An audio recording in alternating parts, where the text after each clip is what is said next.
Hello guys, welcome back to maths with Pawan Varma. यहाँ पे आज हम लोग डिस्कस कर रहे हैं डेली टास्क 7 की क्वेश्चंस को हम लोग डिस्कस करेंगे। राइट।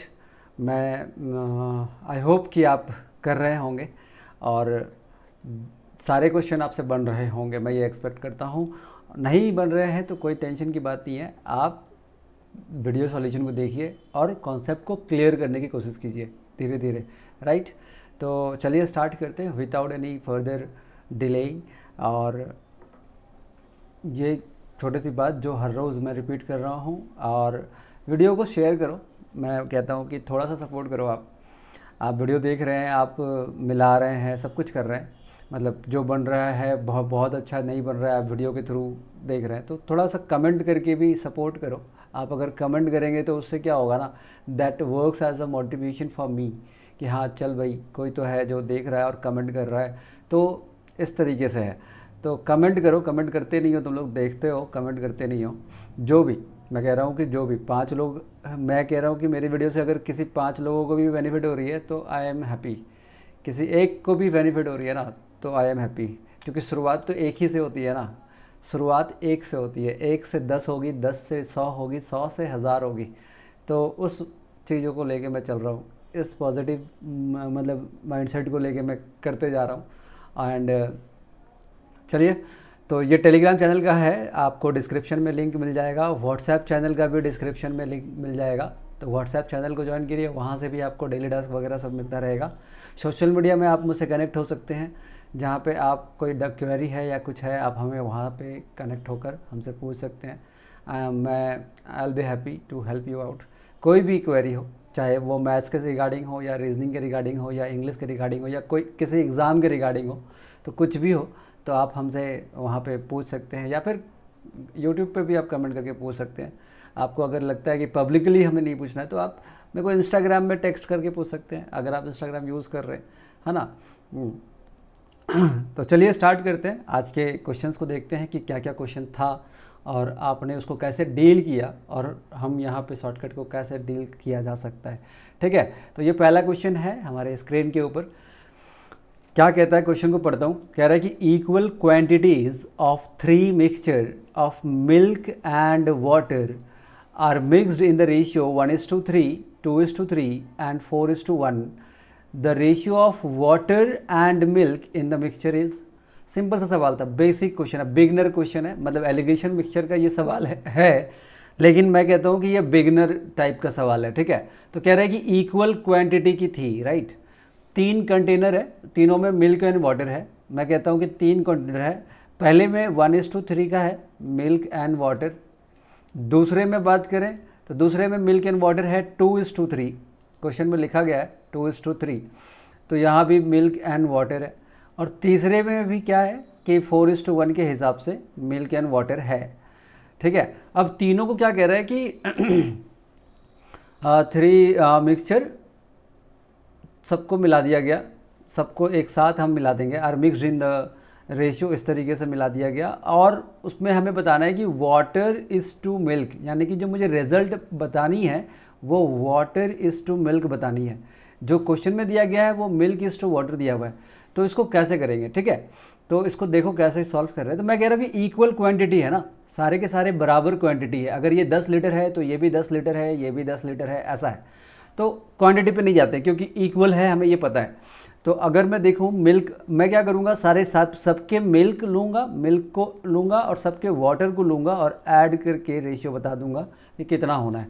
तो मिल्क यहाँ से अगर देखा जाए तो दिस इज़ लाइक 1/4, तो मैंने यहाँ से मिल्क लिया 1/4, यहाँ से मिल्क लूँगा तो 2/5, तो इसको ऐड कर देंगे 2/5, और यहाँ से मिल्क लेंगे तो ये हो जाएगा 4/5, तो ये हो जाएगा 4/5।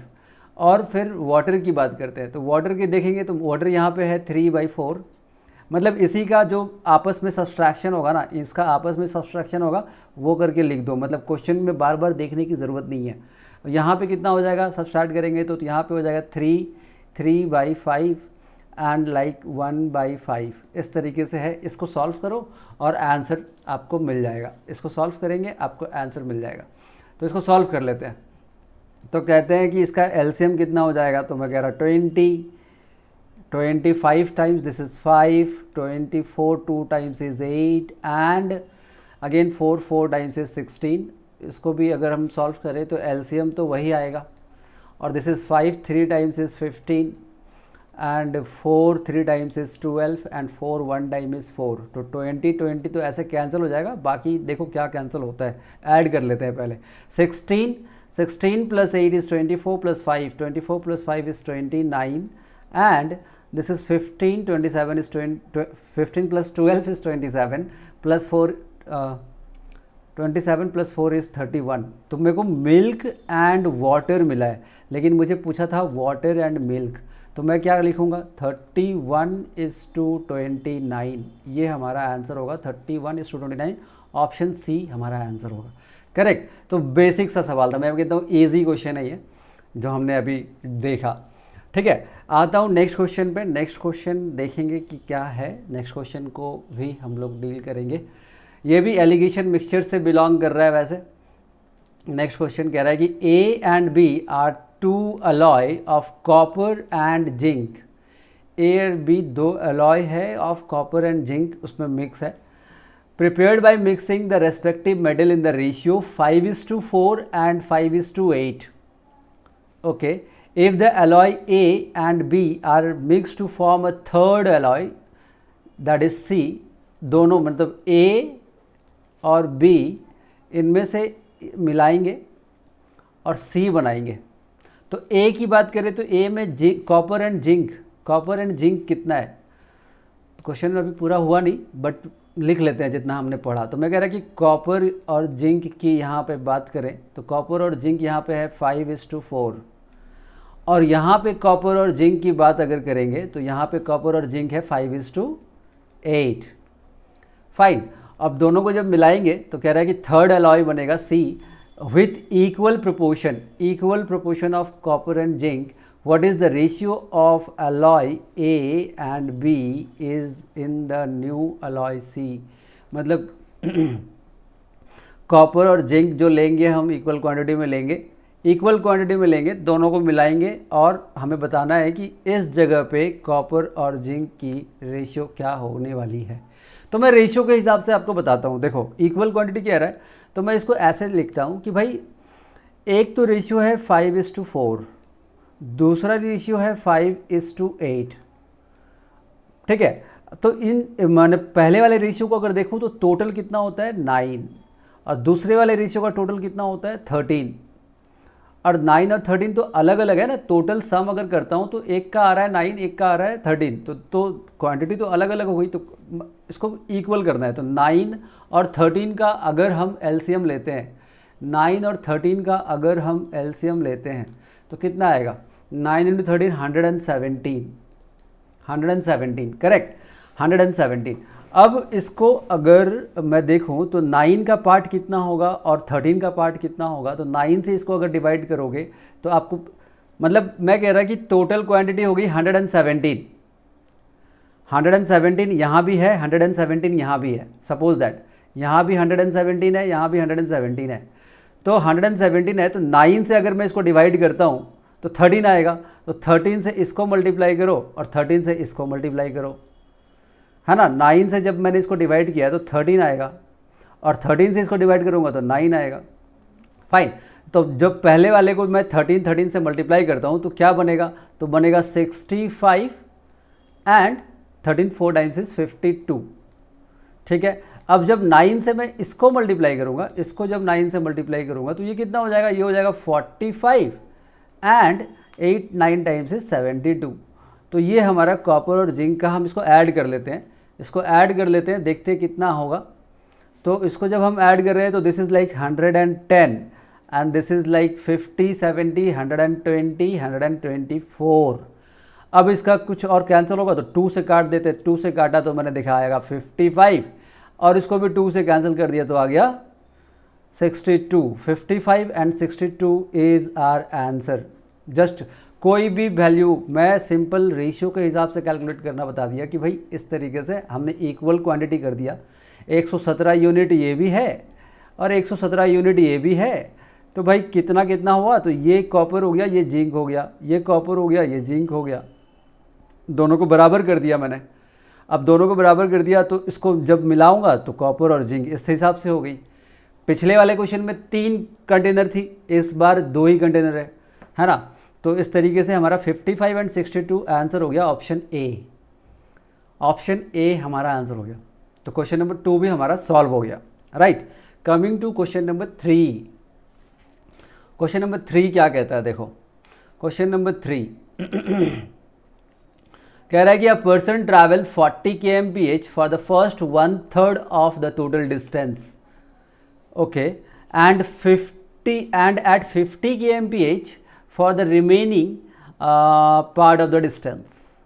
अच्छा, इस तरीके से समझो, ये टोटल डिस्टेंस है, पहले बोल रहा है 1/3 of the distance at a speed of 40 kilometre per our.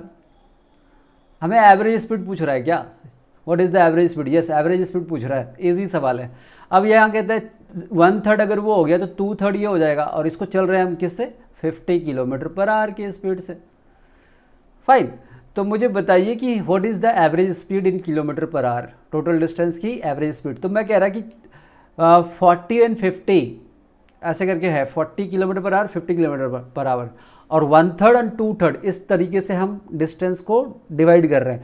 तो मैं ऐसा क्या डिस्टेंस एज्यूम कर लूँ जो स्पीड और मैं कह रहा स्पीड और डिस्टेंस दोनों आपस में एक तरह से कट जाए। तो मैं कहता कि आप टोटल डिस्टेंस को या तो आप 90 मान सकते हो या फिर 360 भी मान सकते हो। 360 करोगे तो क्या होगा? तो मतलब देखो, ये डिसीजन आपको लेना है, ये डिसीजन आपको लेना है कि आप टोटल डिस्टेंस को क्या एज्यूम करते हो। तो मैं कह रहा कि अगर मैं टोटल डिस्टेंस को 90 लेता हूँ, 90 किलोमीटर लेता हूँ, तो 90 किलोमीटर अगर टोटल डिस्टेंस को लूँगा तो क्या होगा कि 90 का 1/3 हो जाता है कितना? 30 किलोमीटर। 90 का 1/3 हो जाएगा 30 किलोमीटर, और 90 का 2/3 कितना हो जाएगा? 60 किलोमीटर। तो एक डिस्टेंस मिल गया मेरे को कि पहले 30 किलोमीटर को मैं 40 की स्पीड से चल रहा था, और दूसरे 60 किलोमीटर को मैं 50 की स्पीड से चल रहा था। अब ये इसी को लेके सॉल्व कर दो। इस एवरेज स्पीड निकालनी है तो मैं लिख सकता हूँ कि average speed is like total distance travelled, total distance travelled by total time taken, total time taken, इस तरीके से कर दो। तो मेरे को टोटल डिस्टेंस तो मैंने 90 ले ली ना, तो टोटल डिस्टेंस हो गया 90, सिंपल। और टोटल टाइम की बात करी जाए तो टाइम हमें पता है कि कैसे निकलता है, डिस्टेंस बाय स्पीड। तो डिस्टेंस बाय स्पीड, तो पहले वाले केस में डिस्टेंस था 30, स्पीड है 40, तो टाइम कितना हो गया? 3/4। तो 3/4 लिख दो डायरेक्टली यहाँ पे, प्लस दूसरे वाले केस में कितना हो गया? तो मैं कह रहा कि डिस्टेंस है 60 और स्पीड है 50। तो अगर मैं टाइम देखूं तो 6/5 हो गया। बस ये कैलकुलेशन करना है और आंसर आपका आ जाएगा। ये कैलकुलेशन करना है और आंसर आप लेके आ जाएंगे। तो मैं कह रहा कि 5 × 4 20 होता है। मैं अगर इसको कैलकुलेट करूं तो 90 बाई इसको मल्टीप्लाई कर दिया करो, तो 5 × 4 20, तो मेरे को यहाँ पे 20 मिल गया। अब इसको मल्टीप्लाई कर दो तो 15, और इसको मल्टीप्लाई कर दो तो ये हो जाएगा 24, यानी कि मेरे को मिला 39/20, 39/20। तो मैं लिख रहा कुछ 90/39, और 20 नीचे है तो उसको ऊपर लेके आ जाता हूँ मैं, और 3 से अगर काट दूँ तो ये 3 से कटेगा, ये हो जाएगा 1 और 3 13। तो मेरे पास आ गया 30, और तो कटेगा नहीं, तो 3 × 2 is 600/13 kilometre per hour is our average speed, है ना। 600/13 ऑप्शन में यही है, तो मैं इसी तरीके से रख दूंगा। क्वेश्चन में, ऑप्शन में अगर पॉइंट में होता तो पॉइंट में कन्वर्ट कर लेता। तो ये हमारा तीसरा क्वेश्चन था। इजी क्वेश्चन था, आई थिंक बहुत ही ईजी क्वेश्चन था, क्योंकि जीडी के पेपर जो आप अगर उस वीडियो को देख रहे होंगे ना, तो उसमें हर सेट में ये रिपीट भी हो रहा है। लगभग सारे सेट में ऐसे 1-2 क्वेश्चन तो रिपीट हो ही रहे हैं, कम से कम 2 क्वेश्चन तो रिपीट हो ही रहे हैं। ठीक है, तो आते हैं हम नेक्स्ट क्वेश्चन में, क्वेश्चन नंबर 4 पे आते हैं। क्वेश्चन नंबर 4 क्या कहता है, देखो कह रहा है कि the age of P after 6 years is 4 less than the present age of Q. Age of P after 6 years, P की एज 6 साल के बाद। अच्छा, इसी सेंटेंस को अगर मैं कुछ शॉर्ट में लिखना चाहूँ तो मैं लिख सकता हूँ कि एज ऑफ पी जो है 6 साल के बाद, तो लेट से पी की एज पी मान लेते हैं। 6 साल के बाद क्या होगा कि वो चार कम हो जाएगा क्यू के प्रेजेंट एज से, तो क्यू की प्रेजेंट एज से 4 कम होगा। तो वो सेंटेंस को मैंने इक्वेशन में लिख दिया। पी और क्यू क्या है, पी और क्यू क्या है, तो present age of P is P, अब present age of Q is Q. तो P का प्रेजेंट एज में से 6 साल ऐड कर दिया और Q के प्रेजेंट एज में से 4 साल माइनस कर दिया, तो ये सेंटेंस ऐसा हो गया। तो कहता है कि if the ratio of the present age of P to Q is 5:6, present age का रेशियो भी दे दिया है कि भाई P:Q रेशियो है 5:6, find the age of Q after 10 year. बहुत ईजी क्वेश्चन। Q की प्रेजेंट एज बताइए 10 साल के बाद क्या होगी। तो मैं कह रहा कि P और Q का रेशियो अगर दे ही रखा है, P और Q का रेशियो अगर दे ही रखा है ना, तो मैं इसको 5x बोलता हूँ, इसको 6x बोलता हूँ, यहाँ रख देता हूँ, तो ये हो गया 5x + 6 और ये हो गया 6x - 4। 5x इधर आएगा तो x बचेगा और 4 इधर जाएगा तो 10 बचेगा, यानी कि x की वैल्यू 10 आ गई। Q की एज कितनी हो जाएगी, तो 10 × 6 ये 60 हो जाएगा, और मुझे पूछा है 10 साल के बाद, तो 10 साल इसमें ऐड कर दो तो ये हो जाएगा 70 ईयर्स। तो इस तरीके से हमारा आंसर आ जाता है ऑप्शन डी। अगर आपको P का प्रेजेंटेज पूछा है तो 5 × 10 कर देंगे तो 50 हो जाएगा P का प्रेजेंटेज। सिंपल सा सवाल था, बहुत ही इजी क्वेश्चन था ये। पिछला भी क्वेश्चन इजी था, ये क्वेश्चन भी हमारा इजी है। तो क्वेश्चन नंबर 4 हमने डील कर ली। क्वेश्चन नंबर 5 को देख लेते हैं। कहता है कि A alone can do a piece of work in 20 days. A अकेला किसी काम को 20 दिनों में करता है। A and B together can complete the half of the work in S days। A और बी दोनों मिलकर आधा काम करता है S days में, हाफ ऑफ द वर्क तो पूरा काम करेगा 2S days में, तो हाफ, ठीक है। तो फिर कहता है कि B alone can complete the work in 30 days. B अकेला उस काम को 30 दिनों में करता है, तो मेरे को बताना है what is the value of S. Simple, ये भी बहुत ही इजी बिगिनर टाइप का सवाल है ये। तो मैं कह रहा इन दोनों का एलसीएम ले लो तो 60 आ गया, ये हो गया 3, ये हो गया 2। एलसीएम मतलब एफिशिएंसी पता चल गई कि ए की एफिशिएंसी हो गई 3, बी की एफिशिएंसी हो गई 2। तो मेरे को बता कि दोनों मिलकर करेंगे या मतलब 5 यूनिट, और आधा काम करना है, एस भी नहीं करना, मतलब 2S नहीं करना, आधा काम करना है। यहाँ पे हाफ ऑफ द वर्क लिखा गया था ना, तो मैं सिर्फ आधा काम करूँगा। तो मैं कह रहा हूँ कि 60 की जगह 30 लूँगा, और 3 और 2 टोटल होता है 5 से इसको डिवाइड करूँगा तो मुझे मिल गया कि एस का मतलब हो गया 6 दिन, एस का मतलब हो गया 6 डेज। इसका वैल्यू 6 आया ना, तो आंसर हो गया। बहुत इजी क्वेश्चन मैंने दिया हुआ है, बहुत इजी क्वेश्चन दे दिया मैंने, बिना पढ़े मैंने आपको दे दिया। चलो ठीक है, कभी कभी इजी क्वेश्चन भी होना चाहिए ताकि आपसे बन जाए और आपका थोड़ा कॉन्फिडेंट बना रहे कि भाई हाँ ये क्वेश्चन मेरे से बन गया। तो ठीक है, ये एक आखिरी सवाल था आज का। तो थैंक यू, बहुत अच्छा।